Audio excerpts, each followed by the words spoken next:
Chers internautes, bonjour. Nous sommes aujourd'hui en compagnie de Neg Lyrical. Bonjour. Bonjour, Jaraf. Yes, I.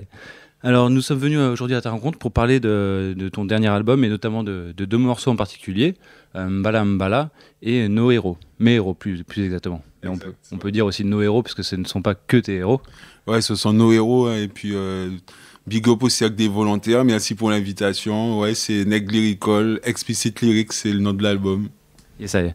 Alors justement, pour présenter un petit peu ta carrière, donc tu as sorti ton premier album en Martinique en 1996, et depuis tu as sorti 3 albums, un en 2007 qui s'appelle De A à Z, un en 2011 qui s'appelle Marronnage, et tout récemment, donc en 2013 comme tu viens de le dire, Explicit Lyrics. Donc ce sont des albums que tu as sortis en autoprod. Oui, ce sont 3 que des autoprods, distribués, repris après en distribution par d'autres boîtes, mais à la base des autoprods. Ok. Alors, Marronnage, qu'est-ce que ça veut dire exactement ? C'est le titre de ton avant-dernier album. À quoi ça fait référence ? Alors, le marronnage, à la base, c'est le phénomène de la fuite de l'esclave hors de la plantation. C'est pour ça qu'on dit justement les nègres marrons. Et donc, les nègres marrons quittaient l'habitation du maître et préféraient vivre dans des conditions plus sauvages dans la forêt, mais au moins en toute liberté, quoi. Donc ce sont des gens qui n'ont pas attendu l'abolition de l'esclavage pour vivre libre. Exactement, c'est ça, les nègres marrons et le marronnage avec 2 R et 2 N. Ok, merci. Alors, donc il y a eu le morceau Mbala Mbala que certains internautes ont pu découvrir, donc qui est le nom de famille de Dieudonné. Hembala, hembala, hembala, hey. Hembala, hembala, hembala, oh. Hembala, hembala, hembala, hey. Hembala, hembala, hembala, oh. Hembala, hembala, hembala, hey. Hembala, hembala, hembala, oh. Hembala, hembala, hembala, hey. Hembala, hembala. Moi et un ami juif, on a regardé du Dieudonné. Il a rigolé encore plus que moi, ça alors ça m'a étonné. Et pourtant il persiste et insiste à sa cesse de traiter d'antisémite. Mais quand Michel Leb fait son soc de raciste, pour eux c'est juste un gentil. Qu'est-ce qui t'a donné envie de sortir ce morceau ? En fait, ça s'est passé. L'idée du morceau a germé fin 2013. Puisque fin 2013, je sais pas si tu t'en souviens, c'était vraiment l'apogée de la polémique Dieudonné dans les médias, quoi. Donc, il se trouve qu'à l'époque, en fait, j'ai check Selecta Kati, que tout le monde connaît bien dans le milieu reggae music parisien, qui me proposait justement de poser sur un des rythmes de Sidness Music, qui est le nom du label qu'elle a avec Capdub, Kwam Selecta. Donc, elle m'a proposé une série de rythmes reggae. C'était proposé un titre reggae, justement, et l'actualité du moment, le sujet fort du moment, c'était ça, quoi. Pour moi, c'était inévitable. Donc, j'ai tout simplement parlé de ce dont tout le monde parlait à l'époque. Et c'est vrai que c'est un sujet aussi qui m'a touché, parce que Dieudonné, c'est un humoriste qui m'a beaucoup accompagné, parce que j'aime tout simplement son art, sa façon de faire et dire les choses, et le voir ainsi exposé médiatiquement, j'ai trouvé qu'il y avait quand même une belle dose d'acharnement, et j'ai tenté un peu de me mettre à sa place et de plus ou moins prendre sa défense et le big up à travers ce morceau, quoi. Ok. Alors justement, dans la polémique médiatique, quelles sont les choses qui t'ont choqué dans ce qui a été dit par les différents journalistes, les différents médias, les différents politiques ? Je pense qu'à la base, ce qui nous choque tous, je pense que vous allez être sûrement d'accord aussi, c'est la mauvaise interprétation de la quenelle, qui est à la base un bras d'honneur, quoi. Et elle a été interprétée comme un geste nazi à l'envers. Donc au départ, quand cette information est sortie, tout le monde a rigolé. On s'est dit c'est du délire, quoi. Et finalement, on s'est rendu compte que ils étaient sérieux, en fait. Et du coup, ça ramène en fait tous les sympathisants de Dieudonné et tout le public, tout son public à une bande de nazis, et c'est vachement réducteur vu que ceux qui suivent un peu l'affaire savent que à la base, celui qu'on apprécie et pour qui on est là, c'est l'humoriste avant tout, avec bien sûr les sujets chauds qu'il aborde, mais on soutient l'humoriste et on soutient pas un homme politique au départ, quoi. D'accord. Alors, je vais me faire un petit peu l'avocat du diable quand même. C'est vrai qu'il a eu des propos qui ont choqué beaucoup de monde dans un de ses spectacles, son spectacle Le Mur, à propos de Patrick Cohen, quand il parlait des chambres à gaz. Alors, pour toi, est-ce que c'est des propos qui sont inadmissibles ou... Bah, pour moi, ça va dans une démarche de provoque qu'il a toujours eue et qui, avec le deuxième degré qu'on a, spectateur, nous fait rire. C'est exactement comme la polémique qu'il y a eu autour de Le Pen. Moi, j'ai vu ça comme de la pure provocation, en fait. Je pense pas qu'il a plus sa carte au Front National qu'au PS ou à l'UMP. Après, je peux pas parler à la place des gens, mais bon, moi, c'est mon ressenti et c'est ma vision des choses. Je pense que beaucoup de gens l'ont aussi, qu'il faut prendre aussi certaines choses au deuxième degré. C'est un humoriste, c'est pas à la base, il vient avec l'idée déjà préconçue qu'il est là pour délirer et présenter une vision exagérée des choses. Mais souvent, l'exagération, c'est nécessaire pour faire les gens se rendre compte d'une situation, en fait. Donc, à mon avis, ça reste des choses à prendre au deuxième degré.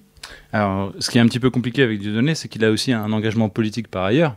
Et le geste de la quenelle, même s'il ne l'a pas fait à cette occasion pour la première fois, il l'a quand même fait sur l'affiche du parti antisioniste.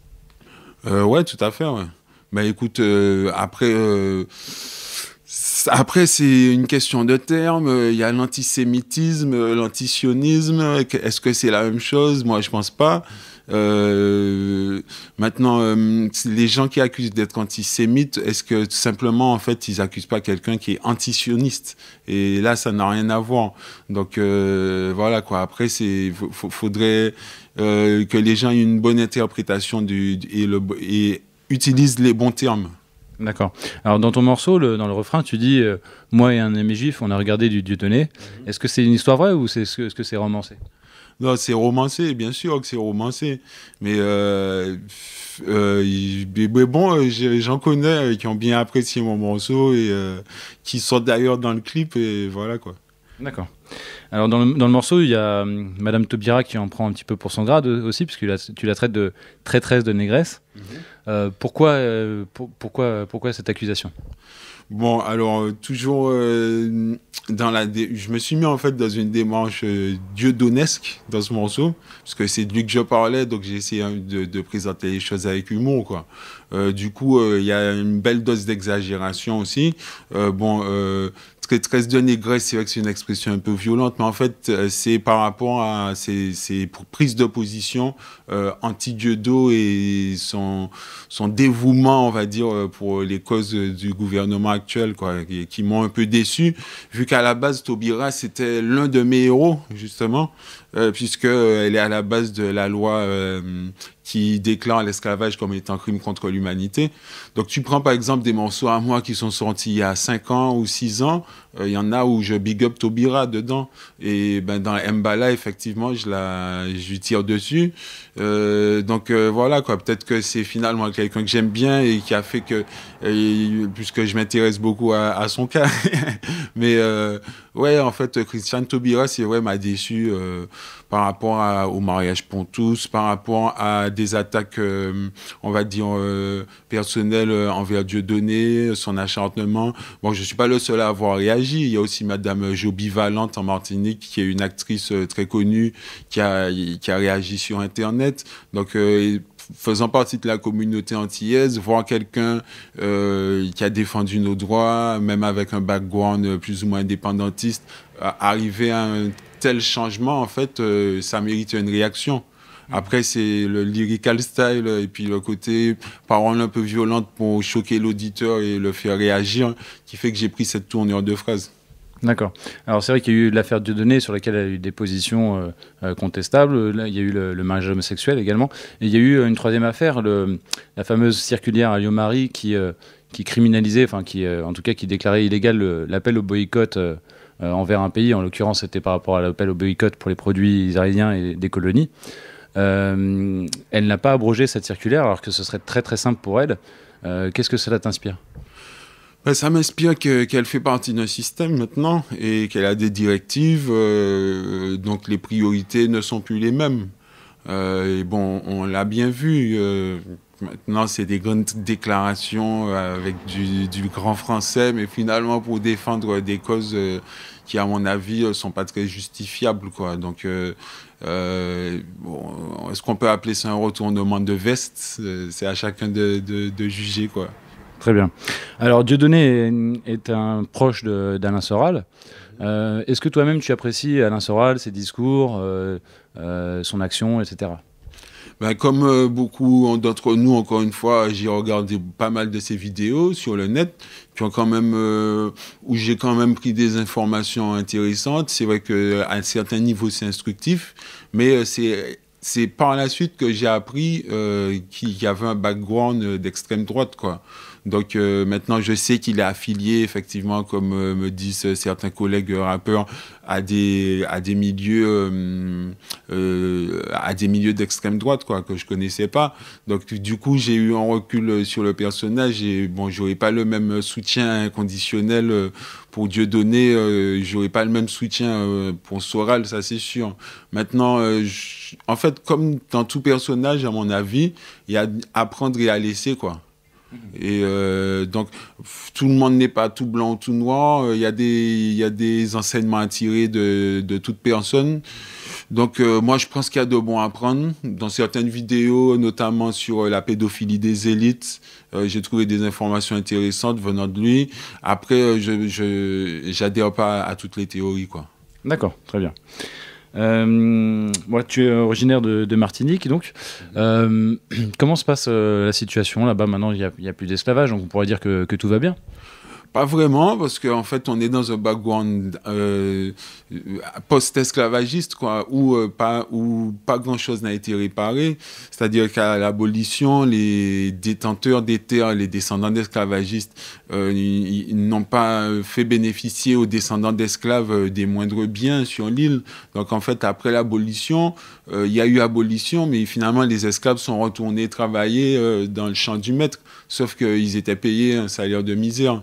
Donc, si tu veux, c'est resté un système économique qui est toujours contrôlé par la même caste, c'est-à-dire la caste Béké, qui possède la majorité des biens de l'île, en fait. Par exemple, tous les supermarchés leur appartiennent. Du coup, c'est eux qui fixent les prix, qui sont catastrophiques. Ça donne des grèves au pays où la population, les syndicats essayent de réagir, mais finalement les béquets tiennent les rênes avec souvent la complicité de l'État français. On peut parler du scandale du chlordécone, par exemple. Le chlordécone, en fait, c'est un gaz qui est déversé sur les champs en Martinique et en Guadeloupe. Et c'est ce qui fait qu'en fait, notamment en Martinique, on a le taux de cancer de la prostate le plus élevé au monde. Et c'est un gaz qui a été répandu depuis une trentaine d'années, en fait, avec l'accord du ministère de l'Agriculture par les béquiers détenteurs de champs. Et finalement, il n'y a pas eu grand-chose comme une évolution au niveau de ce dossier. Donc non, la Martinique, c'est pas la belle carte postale qu'on veut bien croire. Il y a encore pas mal de choses à régler et voilà, quoi. Ok. Alors, il y a un deuxième morceau qui a pas mal marqué, un extrait de ton dernier album Explicit Lyrics, c'est Mes héros, donc, dont je parlais tout à l'heure. Aujourd'hui, la science sait de façon sûre que l'humanité a pris naissance en Afrique, sous la latitude du Kenya, dans cette région qui est à cheval sur le Kenya, l'Éthiopie et la Tanzanie. Tous ces l'ouverture, premier à avoir vaincu le colon européen, après avoir fait des plaides de telles que la révolution haïtienne qui marque l'histoire par l'établissement de la première république noire. Aimer saisir le concept de négritude, la célébration du nègre, la politique, l'écriture, l'anticolonialisme dans un pays rude. Avec Senghor et Damas, ils ont affronté le bitume. France Fanon, l'analyse psychiatrique de la vie dans les colonies et des gens qui y habitent. Le peau noir et masque blanc, damné de la terre, réfractaire jusqu'en Algérie, il a mené sa guerre. Le parti des Black Panthers, à l'époque très populaire à cause de son travail communautaire. Partisan de la self-défense et la black conscience, saboté par le FBI et sa surveillance. Mes héros n'apparaissent pas sur les billets de banque, mes héros n'apparaissent pas sur le petit écran, mes héros n'apparaissent pas dans leur enseignement. Où sont mes exemples? Où est-ce qu'ils les plantent? Est-ce que tu pourrais parler de plusieurs de ces héros que tu cites dans ce morceau? Ben oui, d'abord, en premier, je cite Toussaint Louverture. premier à avoir vaincu le colon européen.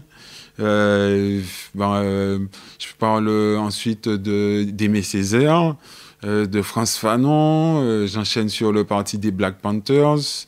En fait, c'est un morceau très basique. Quand il est sorti, ce morceau, on m'a reproché d'être très scolaire, en fait.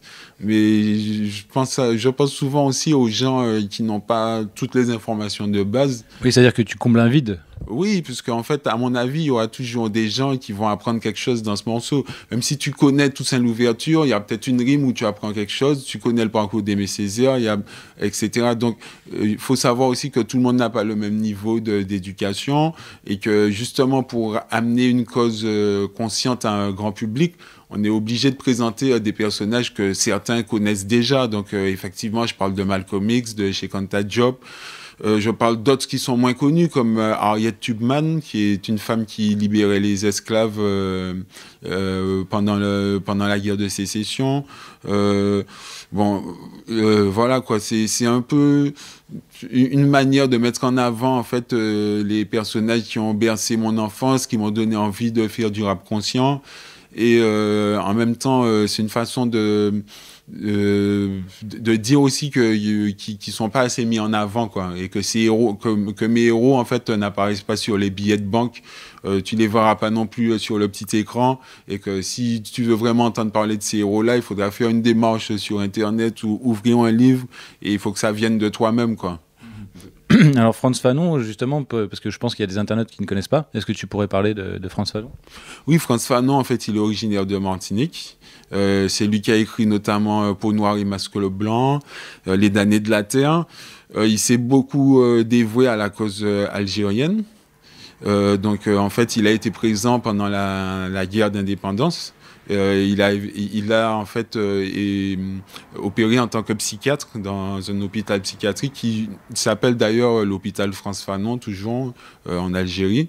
Et donc il a été dans le FLN auprès des leaders de ce mouvement. Et puis il a écrit les grands classiques que je recommande, qui sont Les damnés de la terre et Peau noire et masque blanc, qui en gros parle de la période justement où tous les pays d'Afrique prenaient leur indépendance, et donc il nous parle de colonialisme, de décolonisation, de problèmes psychologiques en fait du colonisé, tous les problèmes en fait que rencontre le colonisé par rapport au colonisateur. Lui justement, qui a sa formation de psychiatre, c'est une approche différente que d'Aimé Césaire, qui lui a une approche plus poétique des choses, quoi.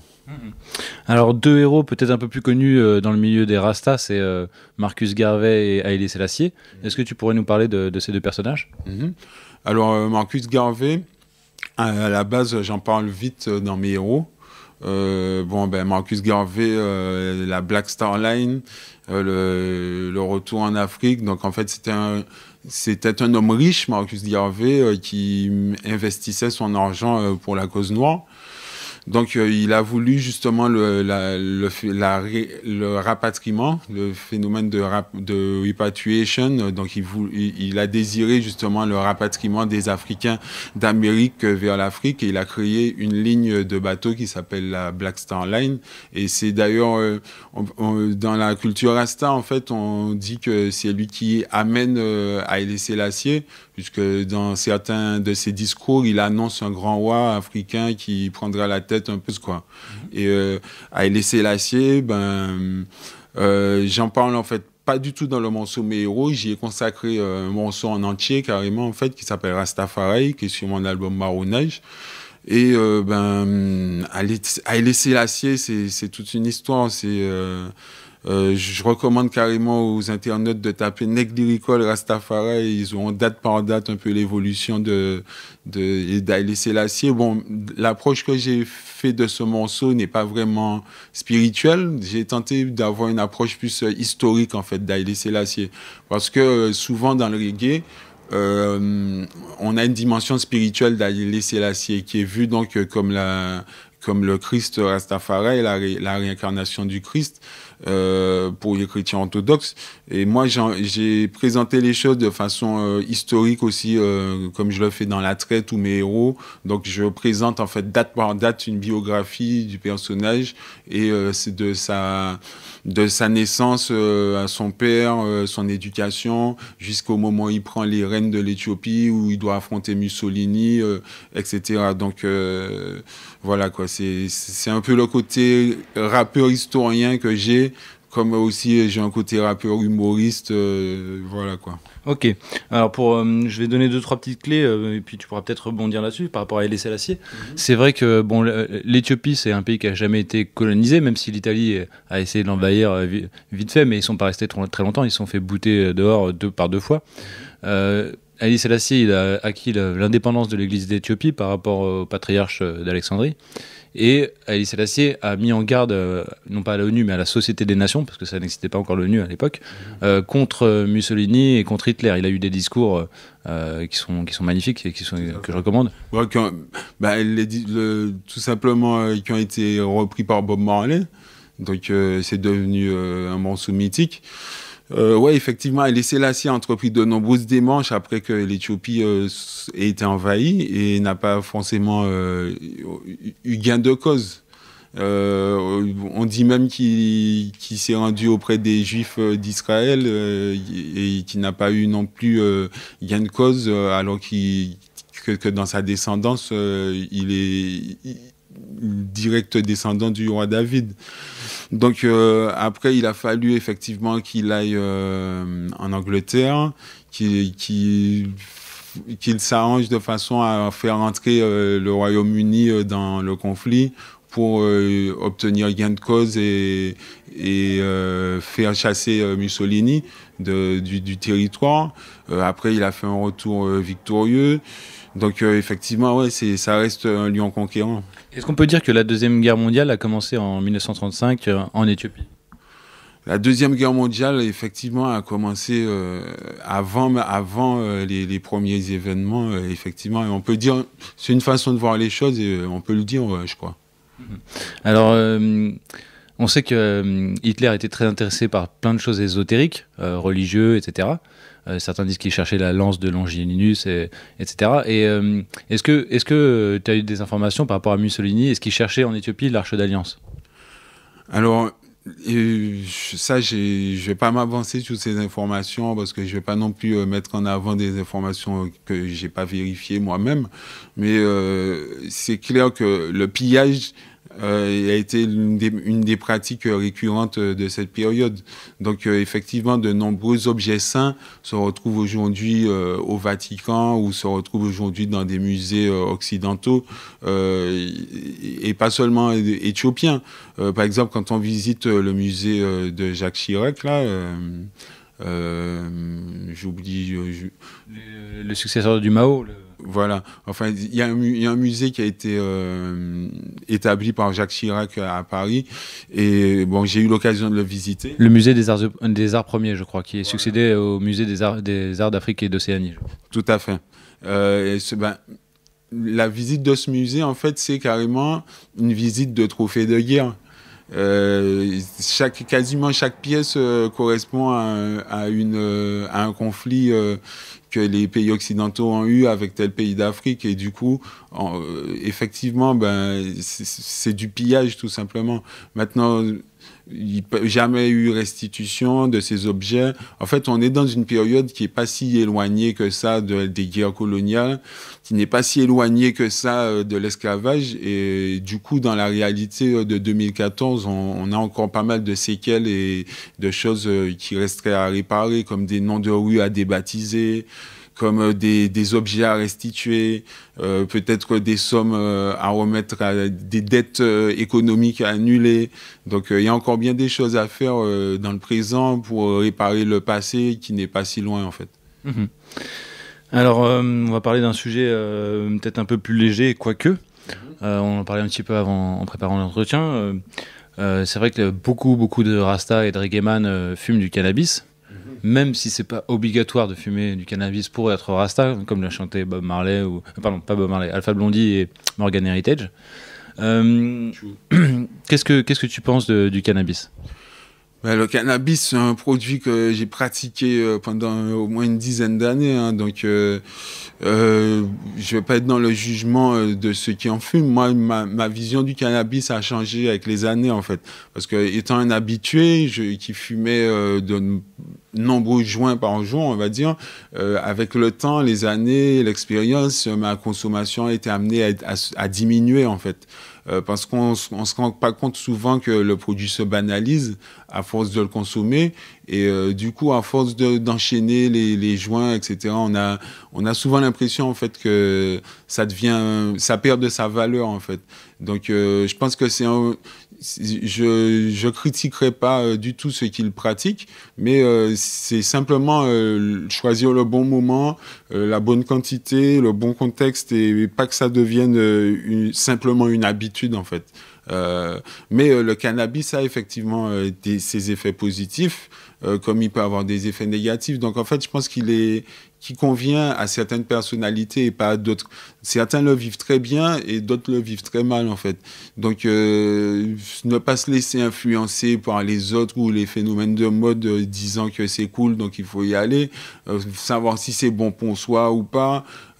Chacun son délire finalement, mais ça reste un produit qui, je pense, est récréatif et qui amène quand même beaucoup de relations sociales entre les gens. T'as pas mal de gens de cultures et de pays différents qui se retrouvent à discuter d'herbes, à échanger autour d'un joint. Donc ça peut être aussi convivial que boire un verre avec un ami, en fait. Donc le cannabis a ses côtés positifs, ses côtés négatifs, mais voilà quoi, ne pas juger. Après, je vais pas te dire que I will not advertise it, but I would say legalize it. Donc je n'en ferai pas la publicité, mais je dirais quand même légaliser-le. Légaliser, ouais, quand même. Oui, c'est vrai qu'en anglais on dit drug, ça veut dire médicament et ça veut dire aussi drogue. Ouais, effectivement, une drogue, c'est pas drugs en anglais, c'est médicament. Ouais. Et le cannabis est d'ailleurs, comme chacun sait, reconnu comme médicament dans pas mal d'États aujourd'hui. Et comme tout médicament, il peut se transformer en drogue à partir du moment où on en consomme trop. L'excès en tout nuit. Eh bien, sur ces paroles de sagesse, Neg Lyrical, merci beaucoup pour cet entretien, pour ta franchise. Merci aussi à des volontaires. Et juste un petit dernier rappel sur l'album Explicit Lyrics, qui est disponible sur les sites de téléchargement. Et puis, vous pouvez me check directement sur mon Facebook. Explicit Lyrics, un album de 22 titres. Pas mal de clips déjà sont sortis. Mais vu qu'il y a 22 titres, il y a encore beaucoup de choses à découvrir autour de l'album. Donc, n'hésitez pas, c'est le dernier bébé. Ok, merci beaucoup, Yesaya. Respect.